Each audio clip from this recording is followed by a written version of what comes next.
Hi, it's Steve Rhode, your Get Out of Debt guy. If you're listening to this podcast, you probably want to learn more about money, credit, and debt, or you're one of the many good people out there with bad debt and you want it to go away. But stick with me. Together we can make that happen.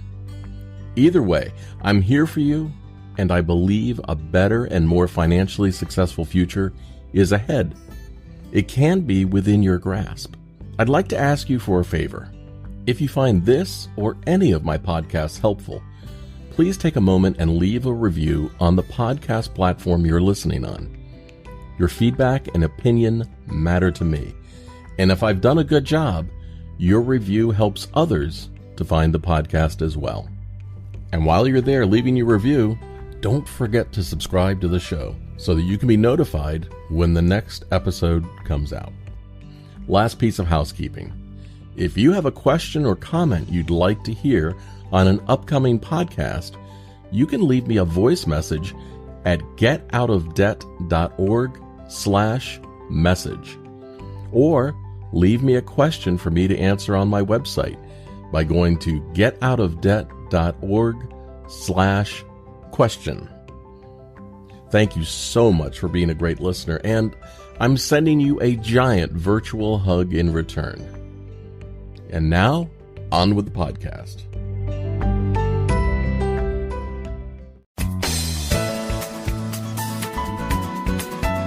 Welcome back to the Get Out of Debt podcast with your debt expert, Steve Rhode. Steve is an expert in helping people get out of debt and assist people for free with advice and guidance through his site at getoutofdebt.org.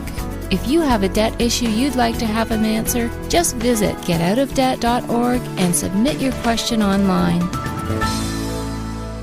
Hey, we're back this week with Damon Day from DamonDay.com, and we're talking more about debt. We got a lot to talk about this week. I think most of our conversation is going to center around the new Federal Trade Commission, telemarketing sales rules, and debt settlement. It's a whole big thing opening up here, and we just need to talk about it.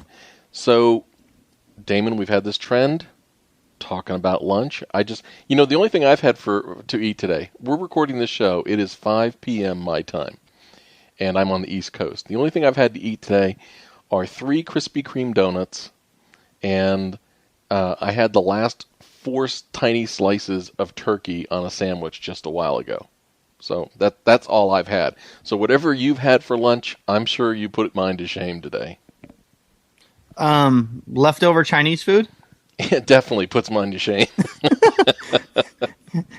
and it was very good too. It was Mongolian beef, which was my favorite. Oh, so wow. Just pop that in the microwave for 1 minute, little rice, and I mowed that about 5 minutes ago. There's that whole problem with leftover rice from a Chinese restaurant, because you can try to nuke it, but then it gets hard. And then there's that whole thing, you can take a paper towel and wet it and put it over the plate and nuke it and do all that. But, Chinese food itself does really well leftover. The rice just always seems to disappoint me. Well, yeah. I mean, anytime you have anything left over, it's not going to be as good, but I don't put as much thought into it, I think, as you do. It's in front of me. I'm hungry. I ate it. Food. That's pretty much it. Back to work. All right, so let's talk. I don't think we've done a show since the new the Federal Trade Commission announced the new telemarketing sales rules. Maybe we did one afterwards. I'm not quite clear right now. We didn't. There was just so much BS that was coming out. After that, we've just both been really busy dealing with it, but it's actually been very comical.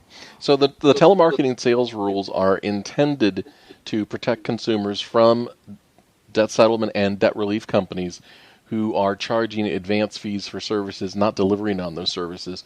What's interesting is the telemarketing sales rules don't outlaw debt settlement. And they also don't control how much a debt settlement company can charge. The fee is not specified, nor is it limited. But yet, debt settlement companies are going apeshit all across this country, running towards the attorney model as the perception that that's going to help them avoid the telemarketing sales rules, which, on one hand, I think that they're right. So it's while there's all this palaver, a word that I love to use, there's really not going to be a whole lot of change, I don't think, in debt settlement. Fees are still going to be charged, this time with the attorney model as the front end. What do you think? Well, yeah, to a certain extent, I think you're right. From the attorney model, not that it's going to be legal for them to continue doing it, but just that you've got all these companies that have been in denial for so long because nobody's really been telling them the truth. Nobody, meaning their trade associations, telling them that this change is definitely going to happen.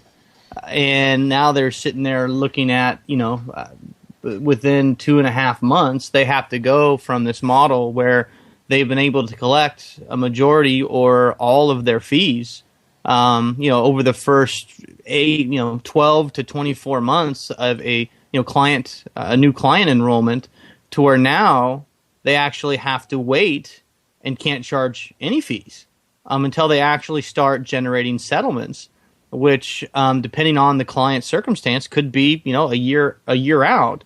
And these guys don't know how to make that switch, and in many cases, it won't be possible for them to make that switch, depending on what kind of cash reserve they have and what kind of liability and legacy costs they've already brought on themselves, just based on how many clients they currently have that have already paid all of their fees and are going to be needing services down the road. So what's happening is a lot of these guys are grasping at straws, and this front an attorney kind of seems to be their only solution, even though the new FTC law specifically addresses that, and you can kind of expound upon that a little bit as well. But I think these guys are they're going on the presumption that it's better to ask for forgiveness than permission. and well, I think they're actually going on the presumption it's better to ask for an appeal. But yeah, I mean, basically these guys are out of options because they've been ignoring the reality of this so long. I mean, you and I have been bitching about it for a long time, but they just dismiss us as we don't know what we're talking about. But they've been ignoring this reality and most of these guys anyway, have been not making the changes necessary to prepare for this. And they're just going to be unable to stay in business. And so they have a choice of close the doors or, latch onto this attorney-type model and hope and pray to at least give them enough longevity to milk more money from their clients until they eventually have to go out of business. It's funny. You mentioned that the debt settlement companies and the debt trade associations don't really like us for all the stuff we've been saying. One company today commented that when I asked them a question about their policies, they said that they would rather not answer the question because they don't want to associate with my site. Like, what kind of answer is that? Well, yeah, and it comes down to, it comes down to these guys don't know what to do.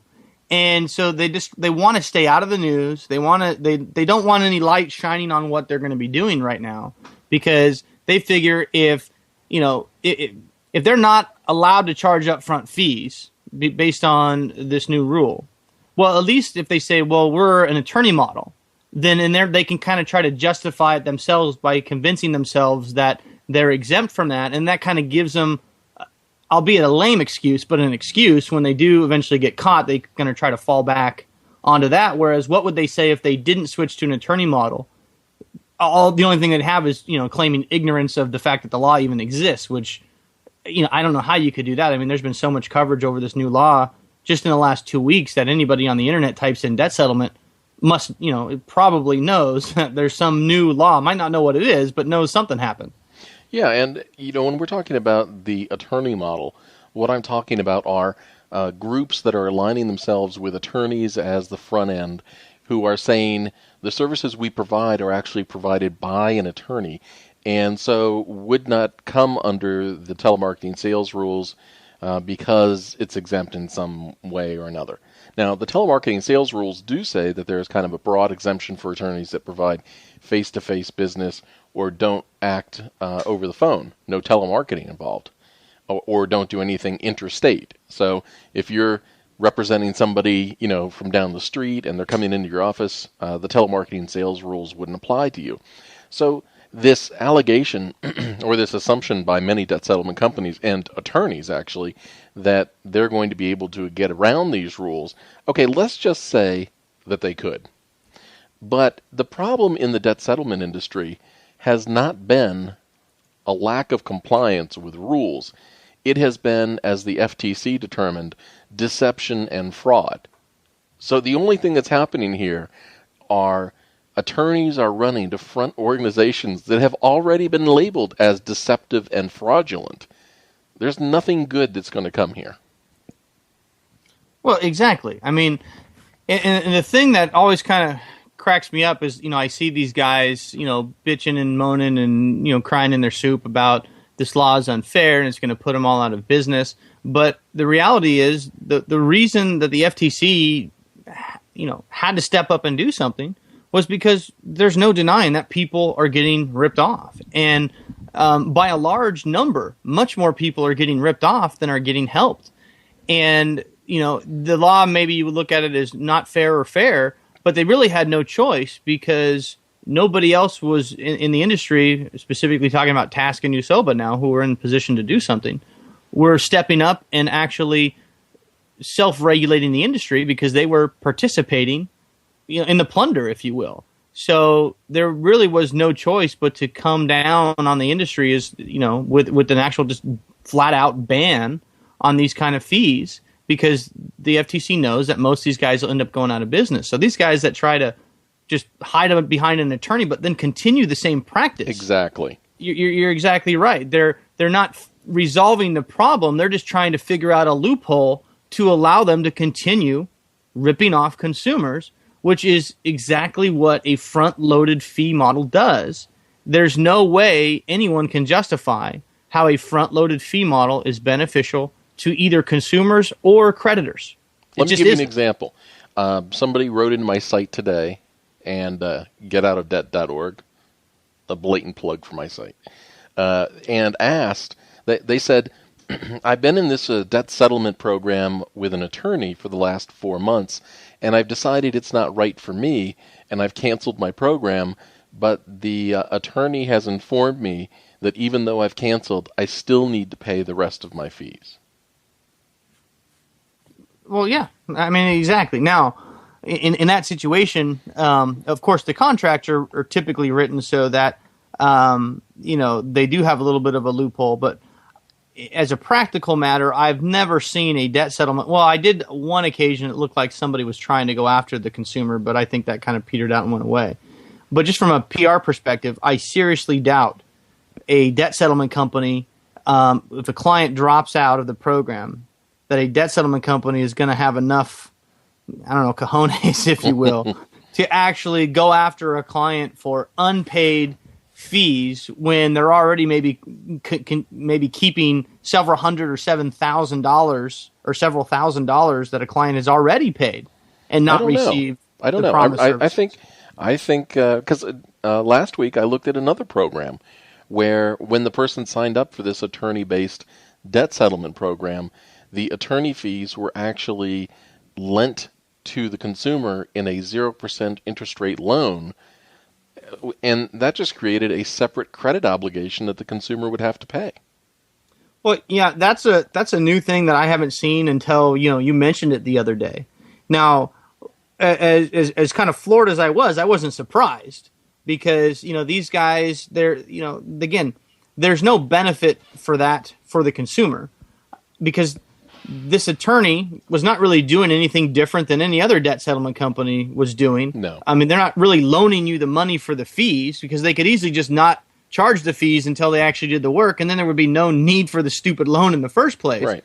But by creating this loan, like you mentioned, by doing it this way, they're further emphasizing the fact or giving them ground, so to speak, to do as what you're suggesting, lock the client in, so even if they don't provide the service and the client wants to drop out, it says, well, fine, you can drop out, but we loaned you these fees that we haven't charged you yet. So therefore, the date you signed the contract, you became liable for this new loan for whatever, $10,000 in fees. Right. So whether you're in the program or not, you have to pay. Now that what you're talking about, that's a little different story. If you're signing a new loan obligation, which in my opinion is complete fraud, and I border on criminal, but I'm not an attorney, so what do I know? Well, the attorney models, there was one last week that was promoted to one of the trade association members as, you need to get behind this guy. He's going to be the front for attorney debt settlement. And in fact, when you sign up under him, fees will be charged immediately after the consumer enrolls. And he can even probably hire you back to service the account, so you'll make even more money. And the more I looked into it, so this is promoted by a member, not the trade association, but a member of the trade association to a big mailing list. And the more I looked into this guy, this attorney, he's a 28-year-old kid who, up until recently, has been on the Professional Bowlers Association, who just started his own law practice out of his apartment. And his address on his website, the name he has on his website, is not even his registered business name. And this is the kind of people that we want to entrust consumers' money to and do the right thing. Well, and it comes down to what I've been saying for a long time. You can't regulate moral character. You just can't. And, the FTC can pass all the laws they want, but that's not going to, if somebody's not in business to focus on helping people out of a situation, if their main focus is profit, regardless of what happens to a consumer, you could pass all the laws you want, and they're just going to find different ways around it or go to a completely different industry. So that's what we're seeing right now is all these, because you can run a debt settlement company, albeit it is difficult. I'll definitely admit it would be difficult with the total advance fee ban. It's not impossible, but it's definitely difficult to run a business where you cannot charge a dime from a client for 6 months to a year. It would definitely be difficult. But the alternative, though, letting these guys run roughshod over consumers and charge outrageous amounts of money all up front, knowing that your success ratio is only 10% at best, I think the FTC made the right call. It's going to make it harder on legitimate businesses, but at the same time, it will make it easier on legitimate businesses because most of these guys that are just out there scamming consumers any way they can are going to eventually be out of the business. I think they're going to grasp at this attorney thing for a while. What will happen is the FTC will take some of these big attorney models and go after them pretty hard, I think, right after this law goes into effect. And, hang them out there on a stake to make examples out of them to say, look, we said, this, you can interpret this law however you want, but this is how we are going to interpret this, and this is how we are going to enforce this law. So they'll hang a couple people out there as examples, and then at that point, I think most of these guys will just bail, and they'll go on to selling something else that they can, separate consumers from their money, and they'll get out of the industry.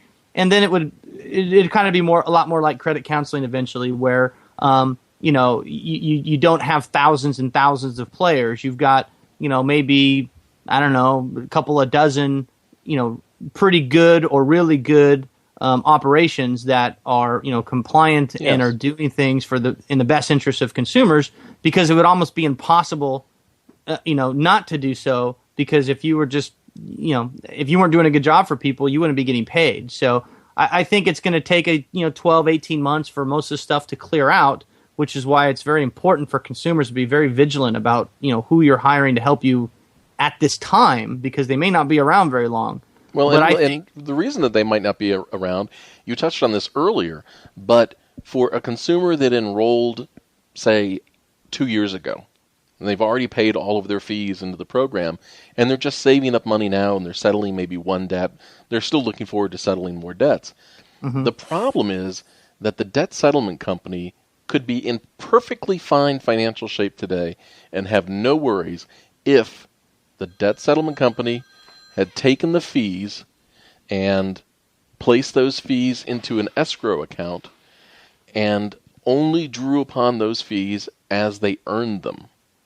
If they did that, there would be big reserves to tide these companies over while they switched to this no advance fee model. And the reality is, anybody that had an upfront fee model did not do that. And the reason they didn't, now there are a few, very small number of companies that do a performance-based fee, where they're not spending all your money because you don't pay them until they actually do the service. And those companies, for the most part, will be fine. Most of them, because or at least they have the best opportunity to survive because they don't have these legacy costs. But if somebody was actually going to be, disciplined enough to take the fees and say, okay, well, we don't really, it's going to take 4 years to really earn this fee, so we're going to take half of this money and set it aside in some Social Security trust fund, right? and not touch it until that client is in need of those services. Well, the reality would be then there would have been no reason for them to charge that money up front in the first place, because there's no argument that charging more fees up front makes it so the consumer takes longer to raise the funds to settle the debt. I mean, that's just straight math. The more money you pay in fees up front, the less money you have for settlements. So if a company was just going to bank that money anyway, then there would be no reason to not allow that client to use that money for settlements, which would get them out of the debt faster and get the client, give them a much more higher likelihood of success. So the fact that they did take the money, by definition, in my opinion, means they spent it, or otherwise they wouldn't have taken it. Right. Well, it's gone. It's gone. It's gone. It's definitely gone. It's gone into the coffers of TASC and USOBA for all this great representation they've been giving these debt settlement companies. That's what they're paying for. Now, you made a really good statement in your blog recently on DamonDay.com about debt settlement companies that continue to be members of these trade groups essentially are spending money to continue an anti-consumer method of operation, that they're paying large monthly fees in dues to trade associations to fight against the FTC instead of embracing change, which has already been labeled as something that is pro-consumer and reasonable. Well, yeah, absolutely. In fact, I'm working on another article now where I'm basically going to call for consumers to simply boycott any settlement company that's a member of TASC and USOBA, and I'll lay out all the specific reasons why. But it's time for debt settlement companies to choose, and I've been talking about this for quite a while, and you can read my blog and see what my feelings are about TASC and USOBA and what they really do. And most of that stems from the fact that, if you look at them from the standpoint of, well, they're just a debt settlement association, well, then I don't really have any problem with them, because they're doing what they're, what they're being paid to do, which is to, argue and fight for the benefit of debt settlement companies, which is clearly what they do. But now I certainly have disagreements even with that one. I don't think they're doing a very good job about that either, but that's a different story. But where I have a problem is when these guys go up there and they mislead the public. And in my opinion, they're the ones that are the most guilty of false and deceptive advertising, where they're going out and their representatives or member companies are telling the public that, oh, we're members of TASC or we're members of USOBA, and they're the self-regulators of the industry and they keep everybody honest, so we're a good company because they give us the thumbs up. When in reality, they have nothing to do with protecting consumers. And up until a few months ago, it was just me, and a couple other guys, making observations and saying, look, I don't think they do a very good job. But now they're out in the open. Yeah. And now they're just openly, I think what John Ansbach called this upfront fee ban, a tragedy? Yeah, something like a tragedy for consumers or something. It's like it's a tragedy that people can't get ripped off anymore, or it's very difficult for consumers to get ripped off. I mean, he's calling that a tragedy. So you obviously have to question, where the actual loyalties are. I mean, so when you look at what these organizations do, and the fact that a lot of these debt settlement companies use their membership in TASC and USOBA to mislead consumers and make them kind of feel more comfortable, or let their guard down, or lie to them, and in my opinion, it's a lie, and say that, oh, look, we're part of this great pro-consumer group. That's really where I draw the line, and I think it's really harmful and deceptive to consumers. So, yeah, I'm basically going to be calling for a boycott of any TASC and USOBA member companies, because the way TASC and USOBA operates is through membership dues. Right. So, and they're not cheap. No, they're not. Some companies are paying as high for TASC. I think the highest is $10,000 a month. The last I checked, it ranges like $1 per client. So you pay TASC $1 per month for every client that you have, or something in that range, unless they've changed that. but they use that money to then go out and do what they're doing, which is to lobby against all of these changes, and they're really not for any meaningful changes at all. No. And they won't even acknowledge that there's this problem with this upfront fee ban. In fact, even up until today, they're still arguing that the upfront fee ban is necessary to protect consumers. I mean, that's the ridiculous argument they're trying to make, that somehow charging people all this money.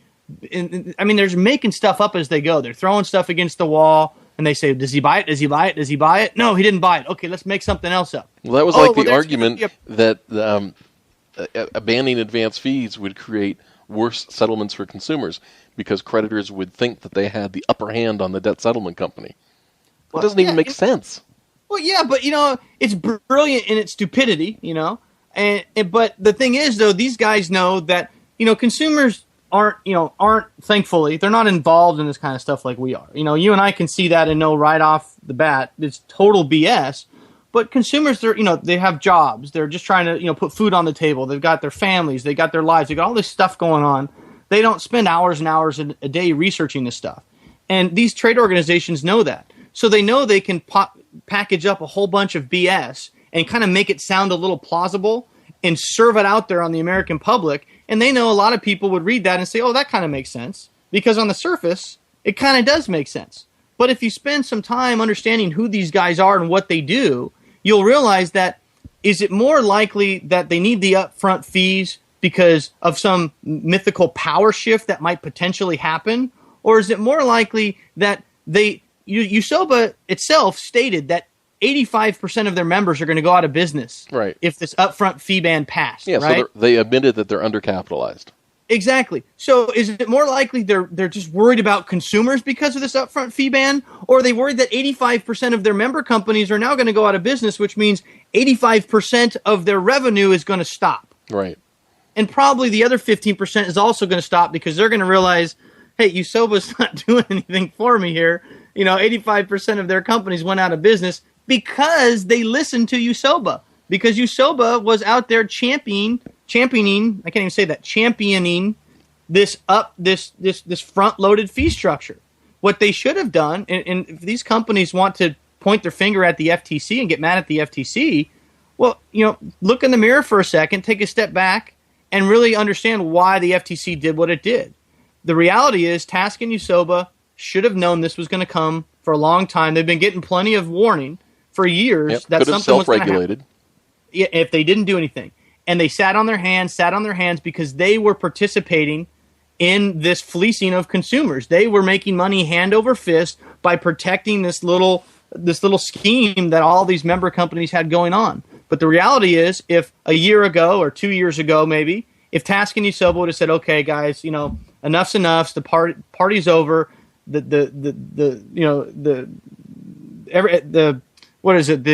data's in. We can clearly see that, or in their case, the lack of data is in. Yeah, the lack of data is in. That there's no plausible way that this current fee structure is in any way beneficial to consumers, and we're really in business to help people, which of course they're not. But if they were, let's pretend that they really wanted to help people, and they would take some time and look at this and say, okay, even according to TASC, what do they say their success ratio for their members is 34% is their success ratio? And I think that they say that when they settle at least one debt.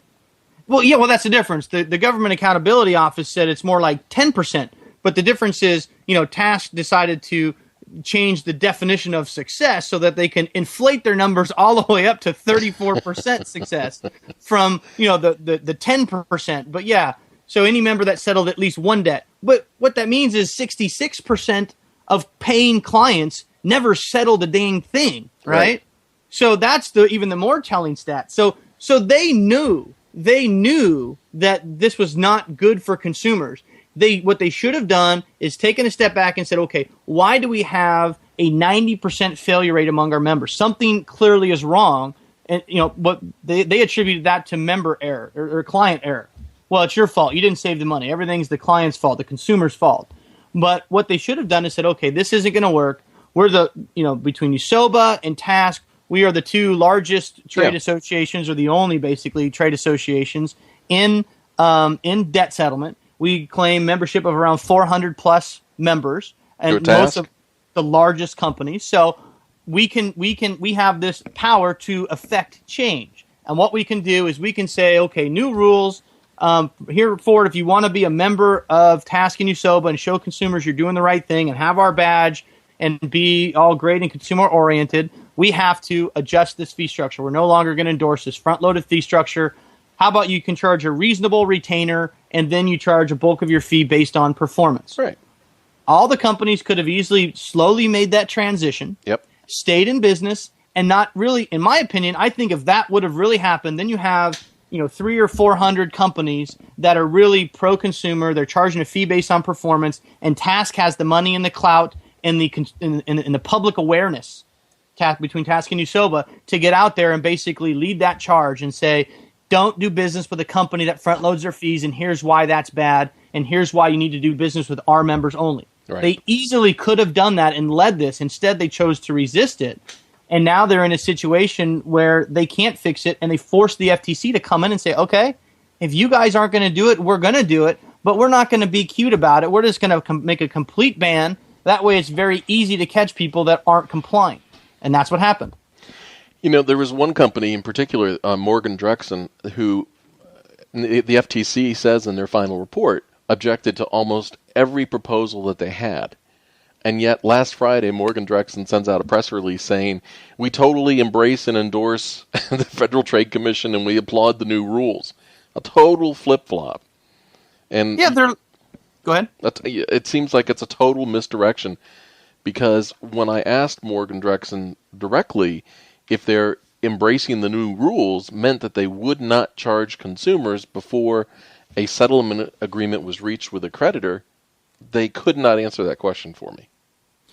Well, and of course it's a flip-flop, but here's the reality again. Unless consumers are reading your website or reading my website, they're not immersed in this stuff. So Morgan Drexen can say whatever the heck they want 3 months ago, right, when they thought maybe they were going to continue this. Now that they realize the tide has shifted and this law is passed, well, they still need to get more business. So what do? They flip-flop, they jump in front of this, and we embrace this, this, and this. I've seen a couple of companies do that. I won't mention any specific names, but you know who I'm talking about. Mm-hmm. And where as soon as it flipped, they jumped right out on the bandwagon and said, we're the first this or we're the first that, and we embrace these great rules. And I'm thinking, well, if you embrace this and you think this is the greatest thing as you purport in your press release, how come you weren't doing it the day before this rule came into effect? If you thought this was great for consumers and you're such a champion of consumers, how come you waited until they actually passed a law forcing you to do it, and then you jump out and say, we're so great, look at how great we are, we're going to comply with the law, even though up until then we've been charging people a lot more money? But they know that most consumers aren't going to look back in time or even know what the companies were doing a couple of months ago. So they can just put a new face on and say, we're champions for consumers, we're going to comply with this. And they know they can get a lot of press out of it, and they're going to roll with it. That's just how it works.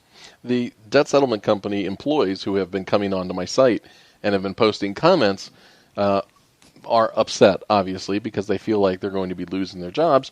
And they blame the entire situation on the Federal Trade Commission for putting these rules in place and killing the industry. And they cannot see, on one hand I understand, but they cannot see that while their company, their individual company, might have been doing a good job for consumers, the industry at large had such problematic practices that it harms more consumers than it saves by letting the industry go as it was or attempt to self-regulate. It's very unfortunate that some companies are going to be potentially put out of business because of this new rule, but if some companies are put out of business but more consumers are saved, isn't that ultimately a win? Well, yeah, and I really feel bad for most of these sales guys. I really do, because I think most of these guys are victims just as much as consumers are victims. There are some guys out there that are sales guys that know what's going on and they're ripping people off, and there's really no excuse for that. But I think for the most part, most of these guys, they're they're just trying to earn a living. Maybe they're sales guys. It's a bad economy. I mean, there's a lot of people out there just looking for a job, trying to make money any way they can. And they answer these ads about help people get out of debt and make money. And great, I can help. So I think a lot of these people, these sales guys are out there really believing that they're helping people. And they don't really have the resources to know any different because they don't have a financial background typically. And all they know is what their floor manager or their boss or whoever's running the company has told them. This is how great we are. We're helping all these people. And they don't understand the inner workings of settlement and how it works. And all they see is, well, look, on the surface, this plan could work. If somebody pays $500 a month and in a perfect world, they never get sued. And, okay, I see some settlement letters that show, so I know my company is settling some debt, right? Because I can see these letters that, they've settled debt. And, my response to that is always, well, even a blind squirrel finds a nut once in a while, So, it doesn't take a rocket scientist to settle a couple of debts. You can basically do that by just not talking to your creditors for 5 months. And some of them will accidentally happen. That's all it really takes on some of these debts. But so these guys really do fully believe that they're out there helping people, and it's such a shock to their system. And they look at you and I as the enemy, or Steve's the reason the industry went down because he told regulators what was going on. So it's easy to kind of point the blame at you or point the blame at the FTC. But again, it all goes back to it's easier to be angry at the FTC or you or me. But the reality is that. I had a client or a debt settlement guy, come on my site last week and said the same thing. And his response was, I'm going to be out of a job. And so that's going to hurt the economy and all this stuff. And he said, I've had customers come to me and thank me for this help that we gave them. We got him out of debt. And my response to that was, well, just because, a couple of clients came to you and thank you for getting them out of debt, how many more people were not helped that came to you either upset or never came back at all? Right. And saying, well, look, we're a good company because we have helped some people is just like saying, you know what? Bernie Madoff was a great guy. He made a lot of people very rich. Right. Because he did. He made a lot of people rich. But he made hundreds of times more people lose their entire life savings. So you can't argue that Bernie Madoff was a good guy because he made a few people rich. Just like you can't argue that a debt settlement company is doing a good job because 10% of the people that paid their fees actually got out of debt. When you look at debt relief, when consumers are trying to figure out a way to get out of their situation that they're in, they really are kind of stuck with trying to figure it out piecemeal. That there's, like debt settlement industry historically has been about one solution, debt settlement, and they've typically bashed bankruptcy and bashed credit counseling. And interestingly enough, I just saw an ad today that was sent out that said, debt settlement companies, you now need to get into tax settlement to help people settle their tax debts. It's the sale of a product. It's not what somebody like you or myself does, which is to look at the situation, to figure out what the goals are, and to select the right arrow out of the quiver to get to the destination. Well, yeah, you're absolutely right. And it goes back to what I was saying earlier about you can't regulate moral character. And I don't know if I wrote an article about this or I was telling people about this. Yeah, you did. But it was called Don't Be a Dick. No, when I'm talking about the tax stuff specifically, because what's happening is, okay, they're not going to change their behavior. They're still looking for the big score, right? You can sell somebody something and make the big score. That's all this is about for most of these guys. It's not about helping them. It's about, can I sell them this product and make a whole bunch of money? Can I convince them to do it? So now you've got this regulation coming down in the settlement business. So you see this stuff like, hey, you got to get into tax settlement. Why is that? Because most of these guys you see on TV, I'm not going to mention names, but you've seen the commercials. Anybody listening to this has seen the commercials for these tax guys. And most of those guys operate the exact same way as these debt settlement companies do. You call them up and they've got this plan for you. Oh, we're going to, they make up some number that they're going to, do an offer in compromise with the IRS. And then they charge you all or most of the fees up front, knowing full well that there's no guarantee that they can even do anything. They won't even know until they get in there. Mm-hmm. And there's no ban on upfront fees in tax settlement, right? So you got this call center. You're selling debt settlement. October 27th, you can't sell debt settlement anymore because you can't get paid for a year. Okay, great. Well, let's bring in some new guys. We'll do some training. And we'll train them how to sell tax relief, and then we'll start buying ads for tax relief. We got our guys. We got the phone systems. So we'll do a quick meeting. We'll run it down on how we sell tax settlement. And now the next week, the same phone bank that was out there that was supposedly an expert in debt settlement is now supposedly an expert in tax settlement. And now when you're calling these numbers on TV commercials and the internet and things like that, you're talking to the same guy that was selling debt settlement last month. Now he's selling tax settlement. Or auto loan modification. That's another one. But right to your point, it's just about selling a product, which was what your point was.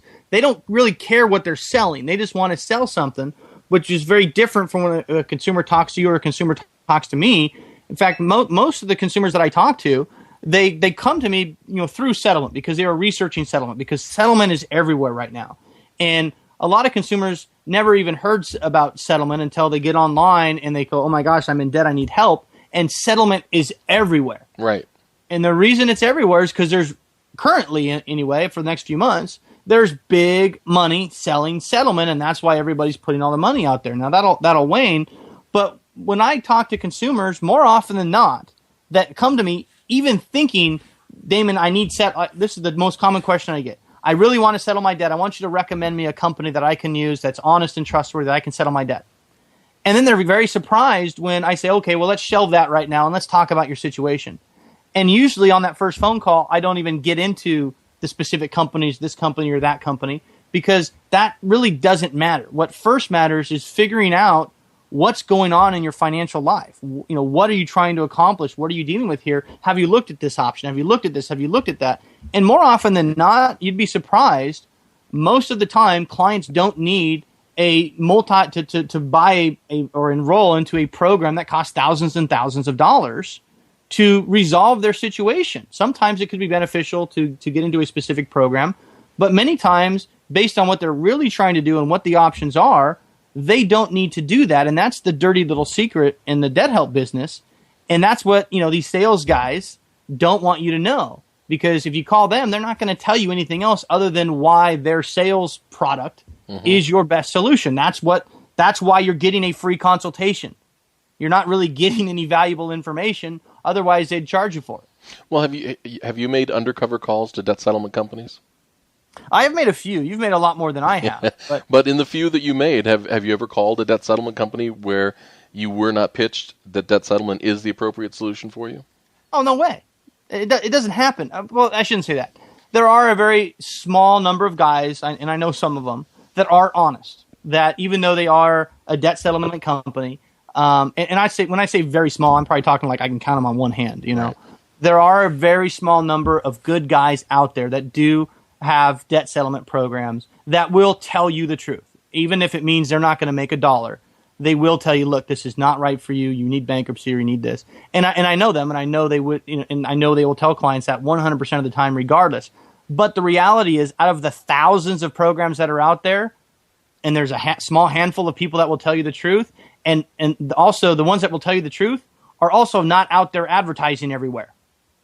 You're not going to really find them on your own unless you get lucky. The ones that you find on your own are typically the ones that are going to tell you what you need to hear to buy their program because they're spending all that money advertising, so you're a lead. So when you call in, their job is to convert you into a sale, not tell you what you should do if it doesn't jive with what they're selling. Now, I don't know if you saw it, but the end of last week, I posted an article about debt settlement on eBay. And there was actually this eBay listing that for 99 cents, you could purchase their $4,000 program. Yeah, I did see that. And it would eliminate 80% of your debt within a few weeks and remove all the items from your credit report. And the unfortunate reality is people can say anything they want and get away with it for a long time and sometimes forever. And people really have a false sense of security when it comes to, the FTC and some of these other regulatory agencies. These guys they're usually not preventative agencies. They can do things after the fact. Correct.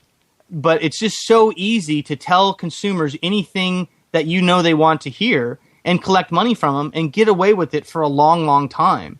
And, it's unfortunate. I mean, you can put out an ad and say whatever you want and make a whole bunch of money and maybe never even get caught.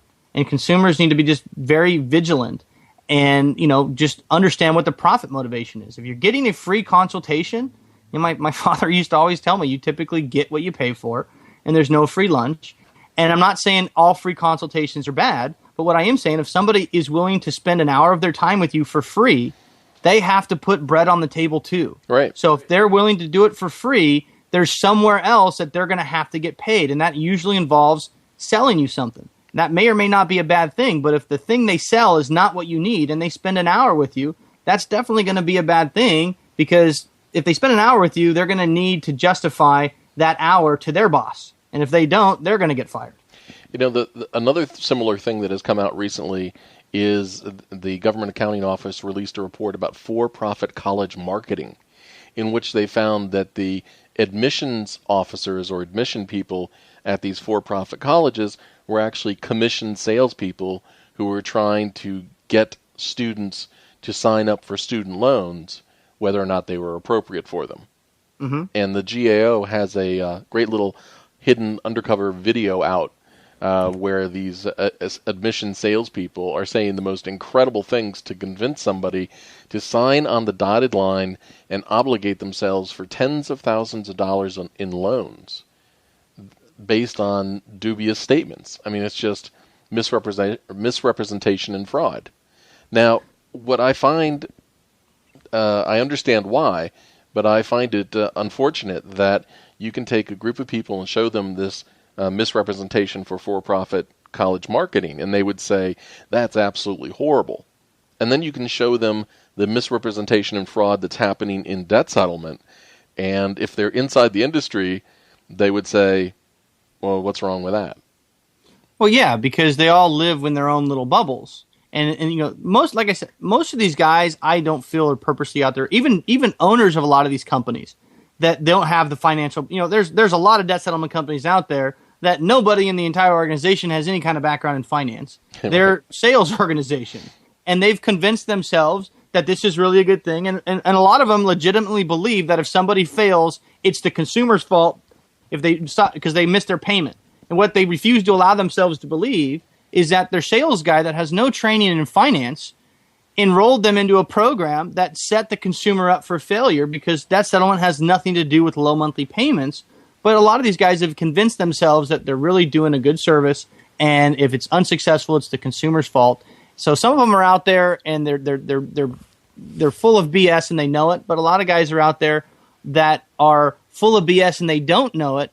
And in my opinion, that even makes them more dangerous, and a company that you definitely don't want to be involved with if they don't even have an understanding. So when I get these guys that come on my blog and try to make these arguments about, you know, front-loaded fees are good or whatever they're trying to do, no matter whether they understand what they're saying is wrong or they don't understand it, either way is horrible news for consumers, because if they don't understand it, they definitely shouldn't be out there helping people. In an article that I posted today, the state of Michigan went after 19 foreclosure rescue companies. And my favorite one out of this list is it talks about this guy from Grand Rapids, Michigan, who worked for a company called LCN Mortgage that was charged with false pretenses in selling foreclosure rescue services. However, this particular salesperson currently is incarcerated in the county jail because he happens to be a sex offender who was caught coaching a football camp. Oh, great. But, you know, and it's a scary world out there for consumers that are in debt, and the unfortunate reality, there is no shortage of people that are willing to separate consumers from their money. There's just no shortage of them. And in the debt help industry, a scam, in my opinion, is more the rule than the exception. When you're out there and you're a consumer and you're just looking for honest help, you are much more likely to get scammed. And when I say scammed, I don't just mean an outright scam where they take your money with no intention of doing anything, because that's clearly a scam. But I'm even talking about where they take your money with the intention. It's closer to a con, because a con is based on some truth. Yeah, but what do you call it if the con man doesn't understand that it's a con?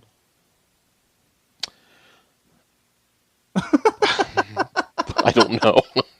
Because I think that's what happens a lot of times too. Is the con man doesn't even understand that he's conning you out of your money. So it could be a really good friend of yours. I see that happen all the time. I see debt settlement salesmen come to me all the time. Our company's the greatest thing ever. I put my mom in. I put my brother in. I see that too. I put my cousin in. I put everybody in because I believe in what we're doing. Well, just because you believe in what you're doing doesn't mean that was a good financial solution for your mom, your brother, and your cousin. And that doesn't mean you are scamming them either. It means that you believe in something that might not be correct. Now, the flip side of that is attorney Richard Brennan in Maryland, who was disbarred and eventually jailed for contempt of court over his debt settlement activities.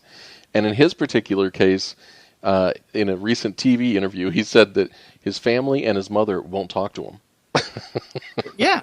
I mean, and it kind of goes back to like network marketing, And I mean, I don't have anything against, network marketing, but the reality, because I used to do that when I was younger, and I made some good money. I was actually really good at it. And, I eventually I got to a point where I felt that when somebody didn't succeed, that I had enrolled in the program, Mm-hmm. With all the greatest intentions in the world to help them build their dreams and create the income that they wanted, I would always take it very personally because I felt that it was my fault that they failed because if it wasn't for me, they wouldn't have done it. Right. And once that happened just too many times, I just said, what, this is just not for me because I can't continue, even though I'm doing everything I'm supposed to do and everything my upline's telling me and I'm making good money. I early on, almost lost a lot of friends and family that way. So even very early on, my rule was no friends and family ever.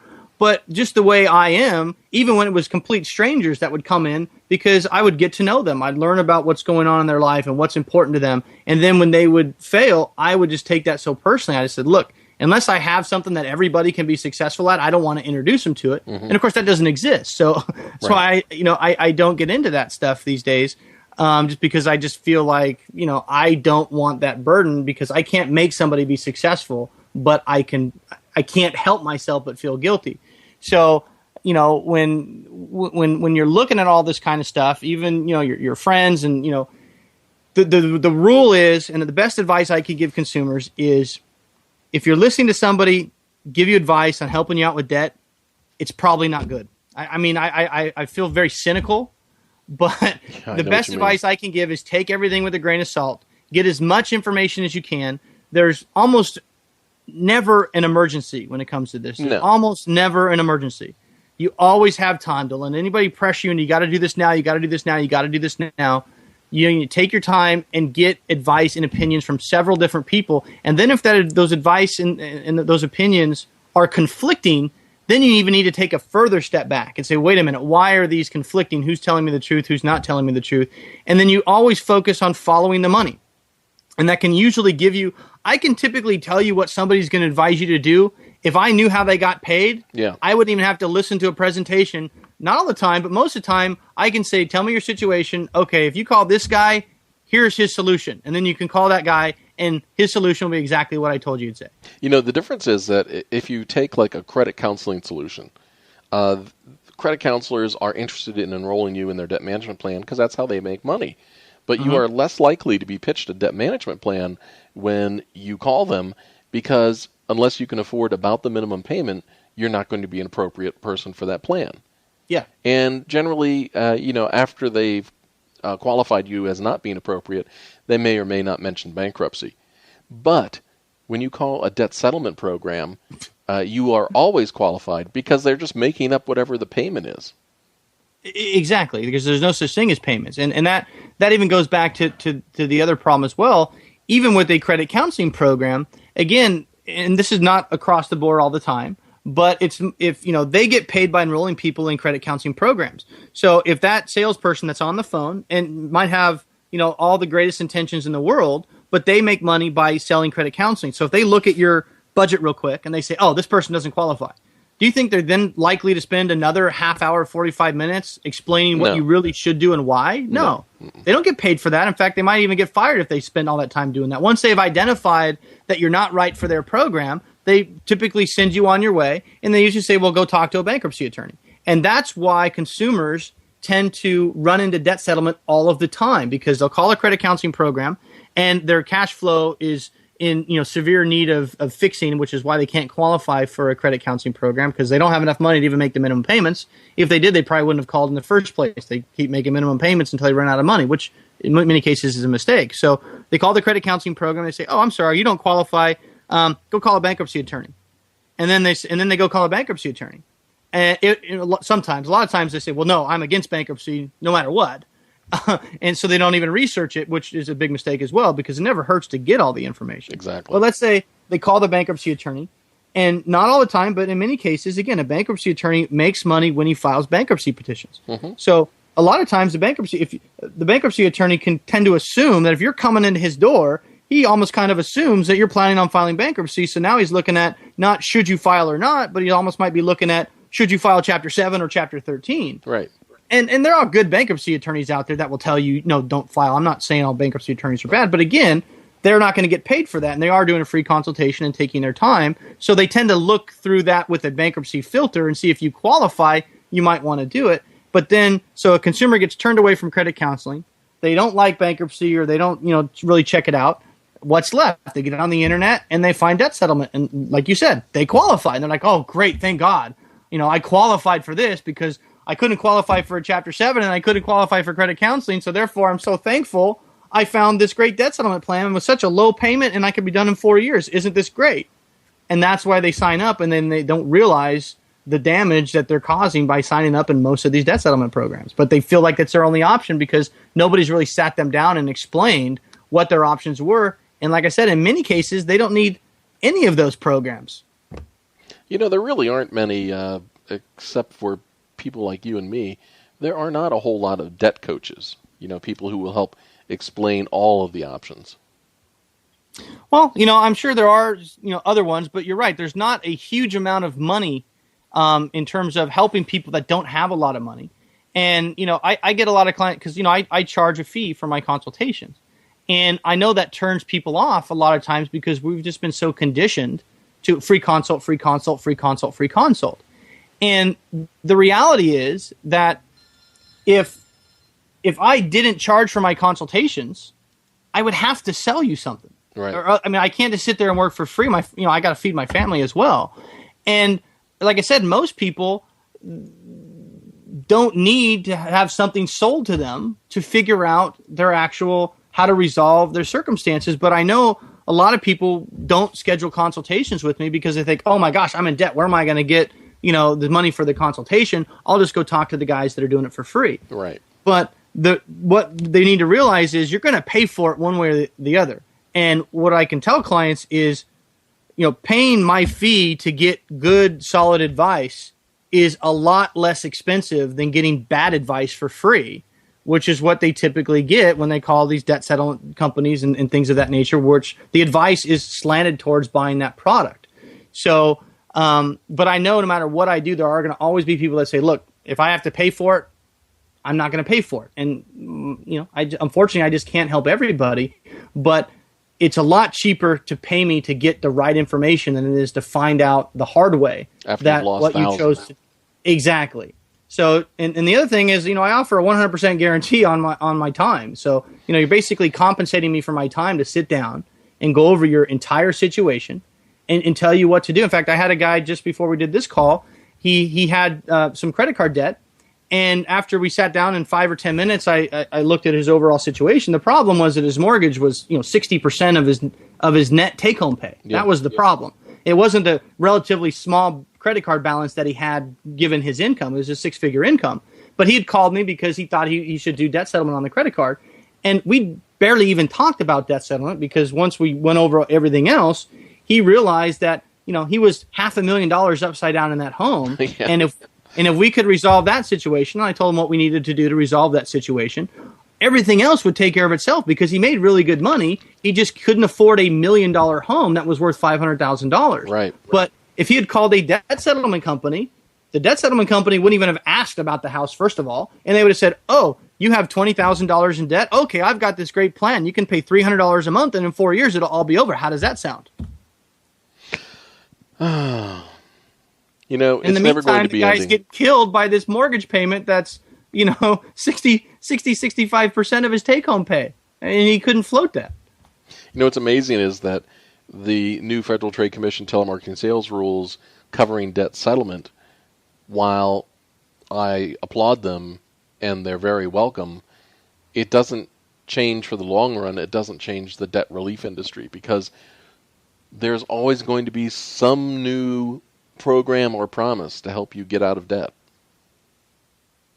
Yeah, and at the end of the day, common sense and good advice are usually the best, because most of the time you don't need anything. Sometimes you just need to adjust a couple of things, and many times you shouldn't even be doing anything for a few months until you see if it's going to work. Right. Most of my clients that call me for debt settlement, I won't even refer them to a debt settlement program. They say, well, I just want you to tell me which one's good. And I say, no.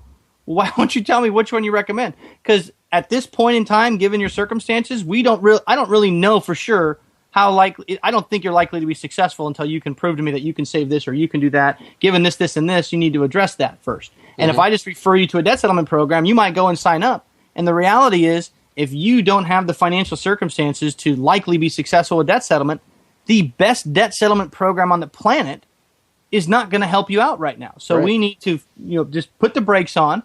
And most of my clients are so surprised because they get off the call with me, and most of the time, my advice is, okay, here, we're going to do this, this, and this, and this, but we're going to sit tight for a few months, and we're going to see how this stuff plays out first. Once we know how it plays out, then we're going to have a much better understanding of what's really going on and whether or not we should really look at bankruptcy. We should look at settlement where we can pull off a credit counseling program or we can get these interest rates down or whatever.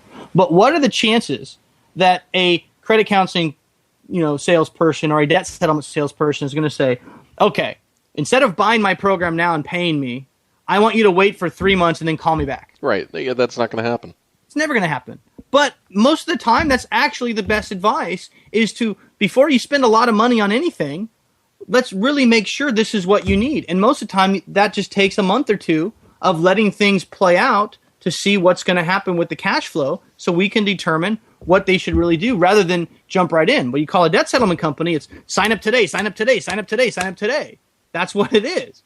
Now, would it have made sense to pay a little bit of money and find out, no, don't sign up today, save several $1,000s in fees, and then find out the real solution by just kind of letting things play out? Well, that would always be the better solution. Yeah, but that's, again, why I charge for my consultations, because most of the time, the right solution is not something I can make money on. I understand. So I don't have a choice. Either you pay me for my time or I can't work for free. So, well, on that note, I have to tell you that we've run out of time. Oh, we're on a timer? I thought we just talk until we run out of stuff. If we did that, we would never end the show. Well, I know. That's what's fun about it. But I even came up with a new close for the show. Good, because I totally forgot. Because you were supposed to do that. I was. And my old one just wasn't cutting it. Because it always made you laugh. So, everything makes me laugh. So here's my new one. All right. You've been listening to Steve Rhode and Damon Day. And we've been talking about that and helping you with that. And the words of wisdom for this week and every week are, stay safe till next week. You've been listening to the Get Out of Debt podcast with Steve Rhode. If you'd like to avoid get out of debt scams, learn how not to be a victim from debt relief offers, get free help for any debt problem, or if you have a question you want to ask, just visit getoutofdebt.org. And while you're on getoutofdebt.org, you can subscribe to the free daily feed for all the latest help and information.